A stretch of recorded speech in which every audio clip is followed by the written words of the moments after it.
जितने विचार उतने ही कर्म, पुनः कर्म से वासनाएं। इस प्रकार कर्मों की एक अंतहीन श्रृंखला में व्यक्ति बंध जाता है।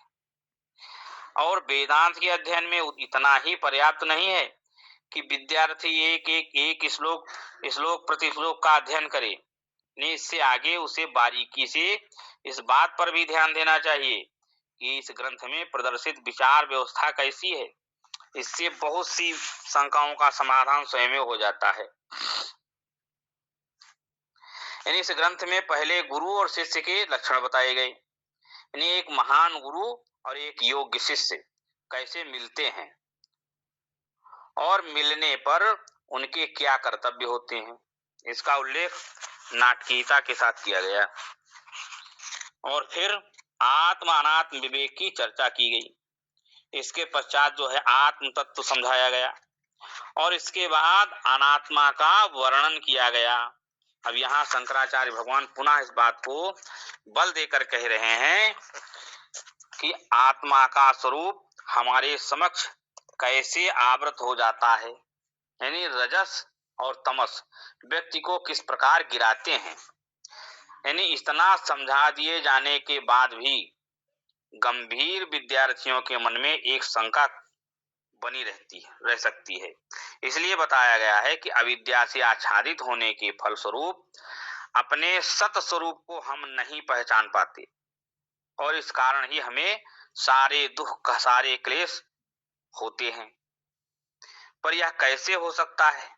किसी वस्तु का अज्ञान मुझे यानी इतनी घनीभूत पीड़ा कैसे दे सकता है?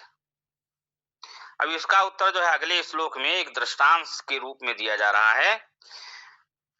भानु प्रभासम जनिता प्रपक्तिम भानुम तिरोधाय विजृंभते यथा आत्मोदिताहंकृतिरात्मन तत्वम तथा निरोतिरोधाय विजृंभते स्वयं। यानी ये 142वां श्लोक है। यानी जैसे सूर्य की किरणों से ही निर्मित बादल उसी सूर्य को ढक लेते हैं, आच्छादित कर लेते हैं और आकाश में स्वयं स्पष्ट रूप से लक्षित होते हैं, दिखाई देते हैं। उसी प्रकार आत्म तत्व से ही उत्पन्न प्रादुर्भूत जो अहंकार आत्मा को ही आच्छादित कर देता है और स्वयं पूरी तरह से अभिव्यक्त होता है। यानी यदि सूर्य का प्रकाश न होता तो ताप न होता और तब बादल भी नहीं होते। यानी सूर्य प्रकाश से उत्पन्न होने वाले बादलों का समूह जो है सूर्य को ही ढक लेता है और स्वयं स्पष्ट रूप से प्रकट हो जाता है। इसी प्रकार आत्म तत्व ओम से उद्भृत अहंकृति अर्थात दृष्टा भावक विचारक यानी जीव घोषित करता है कि बस मैं ही हूं। यानी अब आत्म चैतन्य जो देह मन बुद्धि यानी इन उपकरण के माध्यम से ही कार्य करता है। तो फिर दृष्टा भावक विचारक यानी कर्ता भोक्ता भाव जो जीव भाव पैदा होता है, एक बार जन्म ले लेने के बाद यही अहंकार हमसे कहना शुरू करता है कि कहाँ है भगवान, यानी मैं ही केवल सत्य हूं, मेरे सिवाय और क्या है। यानी फिर इस प्रकार की जो मन में स्थिति से मनुष्य के सारे दुखों का आविर्भाव होता है। अब यहाँ जो है विक्षेप एवं आवरण शक्ति यानी 143वें श्लोक में कहते हैं कि कवलित दिन्नाथे दुर्दिने सांद्र मेघई व्यथयति हिमझंझा वायुरुग्रो यथैतान अविरत तमसात्मनान्निवृत्ति मूढ़ बुद्धिम छपयति बहु दुःखैस्ति प्रविक्षिपेत शक्ति। यानी जिस प्रकार किसी ऐसे दिन जब बदली छाई हो और सूर्य घने बादलों से पूरी तरह आच्छादित हो गया हो, ढक गया हो। हिमपात और झंझावात व्यक्तियों को व्यथित करती है जब, उसी प्रकार जब आत्म चैतन्य जो है निपट तमोगुण से आच्छादित हो जाता है, तो मूढ़ पुरुष को भयावह विक्षेप शक्ति जो है वो अनंत दुखों से संतप्त करती है।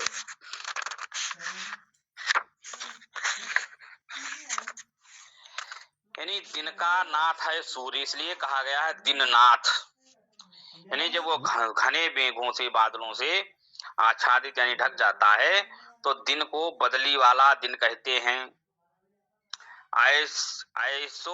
ऐसी बदली वाले ठंडे दिन में भयंकर बर्फीली हवाएं लोगों को दुखी करती हैं, व्यथित करती हैं। जहां ऐसा मौसम नहीं है, वहां के लोग इस दुख से, इस यातना से बच जाते हैं।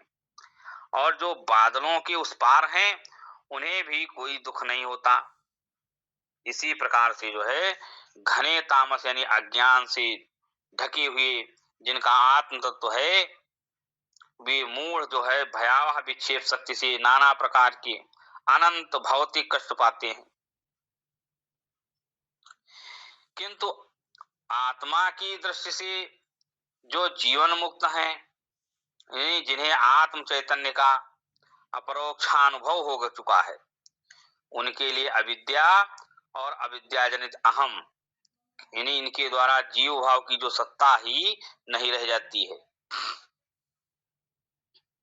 जब मैं दृष्टा यानी भावक, विचारक, अहम केंद्रित जीव के रूप में देखता हूं, तो अविद्या मेरे अत्यंत निकट है और आत्मा बहुत दूर है। दूसरे शब्दों में हम कह सकते हैं कि जीव तमस के माध्यम से देखता है, तो क्या पाता है? वहां आत्मा नहीं है। जो देह, मन, बुद्धि के साथ पूर्ण तादात्म्य स्थापित करके जीवन जीता है, वह मूढ़ है। इसे फिर तो विषय भाव और विचार के संपर्क में जो यानी दुख सहता है, वो यानी वो विक्षेप शक्ति से आक्रांत हो जाता है और पीड़ित होता है। अब इसके पश्चात हजारों प्रकार के दुख उसका पीछा करते हैं, चाहे वो कहीं भी भागता फिरे। यानी जैसे बादलों के द्वारा सूर्य को आच्छादित कर लेने पर बर्फीली हवा लोगों को सताती है, वैसे ही आत्मा के तम से आच्छादित हो जाने पर विक्षेप शक्ति जीव को सताती है। केवल यही नहीं कि हमें आत्मा का ज्ञान नहीं, बल्कि इसी के साथ साथ हमें नाना प्रकार के दुख, विक्षेप और कष्ट भी होते हैं, जिनकी तुलना हम ठंडी हवा से होने वाली कंपकपी से करते हैं। एताभ्यामेव शक्तिभ्याम बंधा पुंसा समागतः, याभ्याम विमोहितो देहम मत्वात्मानं भ्रमत्ययम्। अब इन्हीं दोनों शक्तियों से देखिए आवरण व विक्षेप, मनुष्य का बंधन उत्पन्न हुआ, उद्भूत हुआ। अब इनसे विमोहित होकर के वो अपनी देह को आत्मा समझने की भूल करता है और आवागमन में भटकता रहता है। यानी आवरण और विक्षेप, इन शक्तियों के कारण ही व्यक्ति जो है बंधन की वर्तमान स्थिति में पहुंचा है और सीमाबद्ध हो गया है। यानी जब व्यक्ति आवरण और विक्षेप, इन दोनों शक्तियों से स्वयं को मोहित और भ्रमित होने देता है, तब स्वयं को देह यानी स्थूल, सूक्ष्म और कारण शरीर ही समझ बैठता है। अब यूं तो सामान्यतः हर एक अपने को स्थूल शरीर ही मानता है। यानी भावुक व्यक्ति जो है स्वयं को संवेदनशील समझ सकता है और आधुनिक विवेकी व्यक्ति अपने को बौद्धिक मान सकता है। यानी इस प्रकार भ्रमित सभी हैं। यानी अपनी दैहिक, भौतिक, संवेदनापरक और बौद्धिक जरूरतों को पूरा करने के प्रयास में यह सब भ्रमित से भटकते रहते हैं। प्रत्येक जन अपने विशिष्ट मोह के अनुसार कार्य करता है। इस प्रकार एक जगह से दूसरी जगह, एक काल से दूसरे काल और एक जीवन से दूसरे जीवन यानी पालने से लेकर शमशान तक, फिर दूसरे पालने से लेकर दूसरे शमशान तक, यानी पागलों की भांति उनकी यह जो अनंत यात्रा चलती रहती है। इसलिए इस आत्म तत्व को बिना जाने ऋते ज्ञानान्न मुक्ति, बिना समझे, और ये सब सद्गुरु और शास्त्र के द्वारा ही हो सकता है। सद्गुरु क्या है? बादल। जैसे बादल जो है समुद्र का खारा पानी खींच करके और मीठा बरसाते हैं, यानी इसीलिए कहते हैं बादर गुरुमुख द्वार है अमृत से अधिकान, यानी अमृत से अधिक। इसी प्रकार शास्त्र जो गुरुमुख के द्वारा या किसी महापुरुष के द्वारा श्रवण किया जाता है तो अच्छी तरह से समझ में आता है। और यदि वही शास्त्र हम स्वयं पढ़ें तो जैसे डायरेक्ट जाकर के समुद्र में हम पानी पी लें तो खारा ही लगेगा, और वही पानी यदि बादल के द्वारा बरसता है तो अमृत के समान मीठा हो जाता है। जय श्री कृष्णा, राधे राधे। और इस को हम इसी जगह पर विराम देते हैं। जय श्री कृष्णा, राधे राधे। जय श्री कृष्ण। सादर प्रणाम स्वामी जी, सादर प्रणाम। जय श्री प्रणाम स्वामी जी, प्रणाम करता हूँ आपको। नमो नारायण स्वामी जी, नमो नारायण स्वामी जी, नमो नारायण, नमो ओम नमो नारायण स्वामी जी। सबको जय श्री कृष्ण, सबको जय श्री कृष्ण। जय श्री कृष्ण, सबको जय श्री कृष्ण। प्रणाम स्वामी जी, जय श्री कृष्ण, सबको जय श्री कृष्ण। बढ़िया उदाहरण थे आपके, वो अच्छा था। मन जो बीच में आ जाता ना आत्मा के, उसमें जो ग्रहण का ग्रहण पड़ गया वाकई। मन ने ढक लिया उसको, मन बीच में आ गया। और बादल गुरु है, वो भी अच्छा उदाहरण है। हाँ, उदाहरण बादल अच्छा गुरु है, बहुत ही बढ़िया। हाँ, वो भी अच्छा, बढ़िया किताब। विवेक चूड़ामणि बढ़िया ग्रंथ है। बहुत अच्छा ग्रंथ है। क्योंकि आवरण विक्षेप के कारण ना मन में विक्षेप तो रहता ही है, और मन में अगर तमस है, तमस गुण प्रधान है, तो मन में आवरण भी है, आवरण विक्षेप दोनों ही है। तो वो वहां तक पहुंच नहीं देते, ऐसा मोटा आवरण पड़ा रहता है कि आत्मा क्या उस शरीर तक ही सीमित रहता है। मन के परे क्या है? मन जब लीन हो तो मन के परे जाए, मन लीन ही नहीं होता, इतना ज्यादा विक्षेपित है।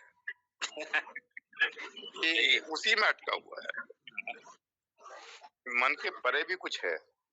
बिल्कुल। मन में आज ये करना, आज ये करना, मन में ये जो भाव आ गए, जैसे अच्छा जैसे गुण प्रधान है वैसे भाव आते हैं। भाव भी तो वैसे आएंगे, रजोगुण और तमोगुण वाले भाव आते रहेंगे, फिर कर्म करेगा, फिर वासनाएं बनेंगी, फिर वैसे भाव आएंगे, फिर वो कर्म करेगा। बड़ा मुश्किल, भगवान चक्कर चलते ही रहता है, चक्र चलता रहता। जब तक के रजोगुण थोड़ा शांत ना होने लगे और तमोगुण ना होने लगे, लेकिन उसके लिए व्यक्ति को किसी की कृपा तो हुई कि वो उस रास्ते पे चलना शुरू करे। पहले तो रास्ता पकड़े, हाँ बात तो ठीक है, मन में एक भाव आए कि मुझे उधर चलना है, फिर धीरे धीरे पहुंच जाता है। लेकिन पलट के देखना उधर की तरफ, वो देखने नहीं, संसार से इतना संसार में आसक्त हो चुका है कि उससे वो दूसरी कोई चीज है इसके अलावा वो विचार नहीं कर पाता। संसार के अलावा भी कुछ है, मुश्किल है।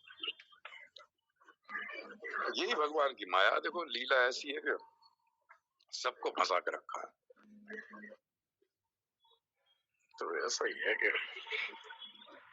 वही चित्त ग्रंथि बनी हुई है ना। हाँ, भगवान आनंद लेता है, उसको ही बेचारा दुखी रहता है, कोई समझ के बाहर निकल रहा है। हाँ, ये भी कोई पूर्व जन्म के संस्कार ही होते हैं कि मतलब इस तरह की दिशा में आदमी चल पड़ता है या मुड़ जाता है। नहीं तो बड़ा मुश्किल है। मैं हूँ, मैं और हूँ, हाँ, वो एक बहुत बढ़िया है। अगर उसमें स्थित हो गए मैं और हूँ में। कल मैं आनंद रामायण का उदाहरण दे रहा था कल। वाल्मीकि जी ने अपने पिछले जन्म को बताया, व्याध था पिछले जन्म में, और वो भी चोरी चारी करता था। तो एक बहुत बड़ा सिद्ध ब्राह्मण निकल लिया था जंगल में, उसके कुंडल सोने के थे, वो छीन लिए और जूते वूते भी सब निकाल लिए। तो कह रहे हैं कुछ देर के बाद वो गर्मी थी बड़ी भयंकर, उसके पैरों में जलन हो रही थी।